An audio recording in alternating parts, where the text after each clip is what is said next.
Welcome back to Cherry Pickin' Fantasy Hockey Podcast. Today, 6 must-add players. Drewski and I are going to give them to you. We're going to have 2 deep, 1 each. Obviously, we're not telling you guys to add them right away, only in deep leagues, probably 14, 16-man leagues.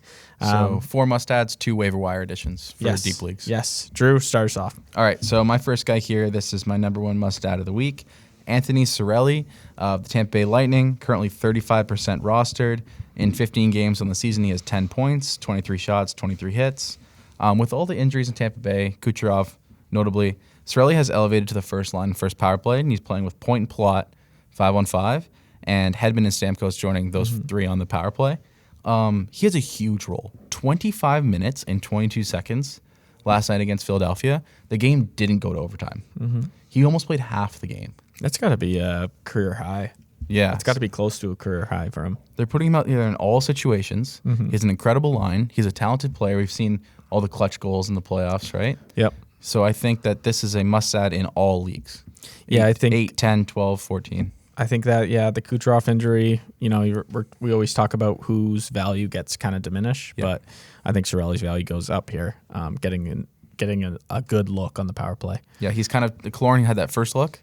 Now it seems to be Cirelli's turn to get the look, so Love number that. 1 must-add. Love that. I'm going with a goalie. We haven't talked about a goalie in a while on this show. No. But someone who could be taking on a large role with the Dallas Stars, and that's Jake Ottinger. Obviously, we knew what he did last year. He was really good. I don't know what it is with young goalies in the NHL, but teams just kind of refuse to want to bring them up and keep them up when they're really good. It took Jack Campbell 10 years from getting drafted 11th overall.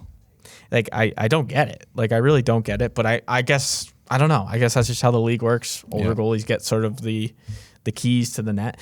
But hey, look, the Dallas Stars have struggled this year. They're not what we expected. Definitely not what we expected. Yeah. They need a change. And Ottinger came up. He looked really good. I wouldn't be surprised if they just say, you know what, stay up with us, because his AHL numbers are fantastic. There's not many times where you can just get a good starting goalie off the wire. Yeah. You're looking at the wire. A lot of people do the 3-man system where they rotate one in. Ottinger is a perfect third goalie for you. I'm not saying he's a good 1 or 2 right now, but he's a good third goalie to rotate in right now as we try and understand what his role is. If he has another good start, that 17% roster is going to skyrocket. I think so too. I'd go get him right now. Is there any kind of injury to Condoman or anything like that, or do you think they'll just run 3 goalies? I really don't. I think Condoman's injured a little bit. Yeah. A little banged up. Holtby hasn't been that good. Yeah, he started hot, but has been really Very cold. hot, and you knew something was going to happen there. It's not the old Holtby that we know. This isn't Stanley Cup Finals Holtby anymore. So we knew there was going to be regression there. But I don't know. One goalie's going to get the can. I don't know who's it going to be. Maybe we see a trade.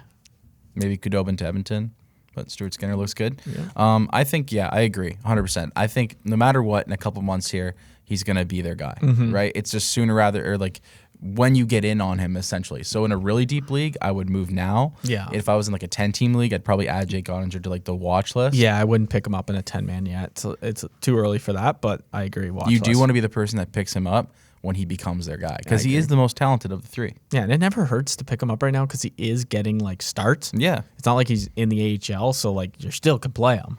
Yeah. He's still a good play. But so I like it. I like it a lot. My second must-add, it's this kind of guy, but it's Cole Caufield. Gianni's must-drop, which ended up being a very bold take that paid off. Yeah, he was right. But I think now is the time to add him back. Yeah. Cole Caufield, 32% owned. In the 11 games on the season, he has 1 point. It's an assist off the power play assist. He has 23 shots in 11 games. He's back in the NHL. He had 6 games in Laval where he scored 5 points. That's a good refresher, right? Season, get some points, put a couple goals in the net, find it mentally as much as physically, right?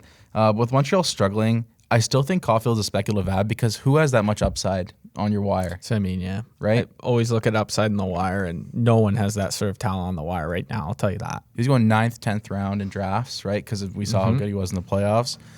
Guys like that usually don't get dropped so quickly, and then be the guy in your league that gives Caufield a second chance, right? I think that he could, like, Suzuki's streaking. I think he could respark some chemistry with Suzuki on that first line and start scoring some goals. And, like, he could, if you're a team right now that's sitting, like, 2-3, 1-4, like, why not take a chance and drop someone that's not helping you at all, that's, like, 30% rostered, and go with Cole Caufield instead? But I would say in shallower leagues, 12, 10 team leagues, I would give him a short leash. Like, if we get 5-6 games forward and he hasn't scored yet, like, short leash. But I think you add speculatively because of the tremendous upside. Yep, I agree. Lots of talent there. Definitely a good pickup if you're bottom half of your league. It's definitely worth the risk.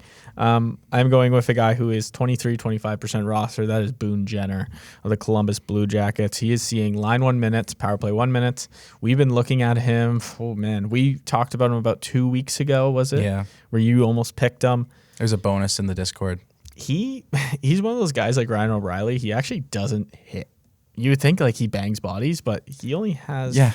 Maybe because his name's Boone, and you look at that headshot, and he looks kind of nuts, and you think, just like Ryan O'Reilly, this guy definitely lays the body, but he doesn't hit at all. I was shocked to see that he actually, like, he averages like 1 hit a game, which isn't terrible, but it's not great for a guy what I thought he was. But 46 shots. He shoots a ton. He's averaging over 20 minutes a game. He's getting line 1, PP1. He has 4 goals on the power play. So obviously he's been doing pretty well on that power play. Yep. I don't see him moving. Line A's out.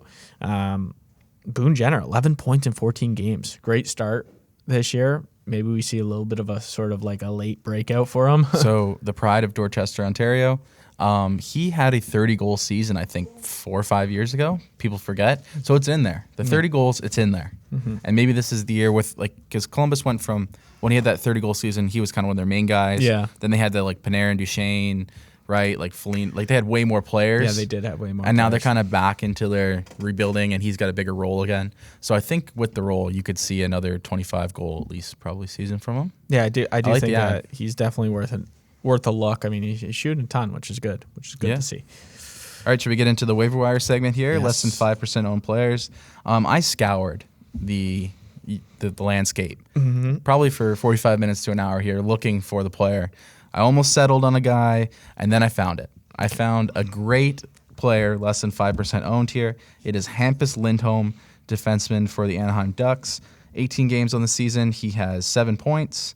31 shots, 11 hits, and +5, which is good. If you're playing a plus-minus league, the Ducks have been doing well, so he's been doing well plus-minus. He is the rock on their back end. He is their number 1 defenseman.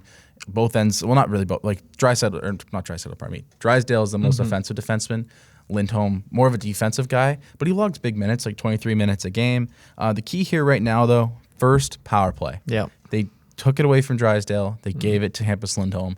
He's out there with Getzlaf, Terry, Zegras on that first power play. That's huge. It's never really been him, right? It's been Fowler, Drysdale, a couple, like Shattenkirk maybe a little bit, but now it's him. And with Anaheim getting hot and the things working their way they are, they're going well. I don't see them maybe making a change very quickly. So 7 points in 18 games. I would add in 12-team leagues right now. Right?